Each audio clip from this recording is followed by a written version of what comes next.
এই বেনামাজি, তুমি যদি মানুষের বাচ্চা হও, তো মানুষের ঘরে যদি জন্ম নিয়ে থাকো, তো তুই বেটা বল, বেটা তুই কেন সেজদা দিবি না?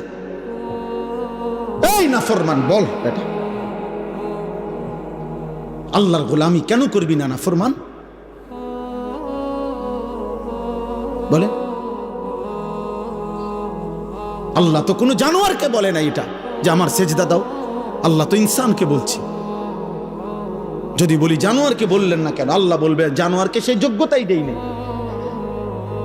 কুকুরকে যদি, গরুকে যদি বলা হয় তাকবীরে তাহরিমা বাঁধো, সোজা হইব কেমনে? কিন্তু আমাদেরকে যোগ্যতা দিয়েছেন কিনা?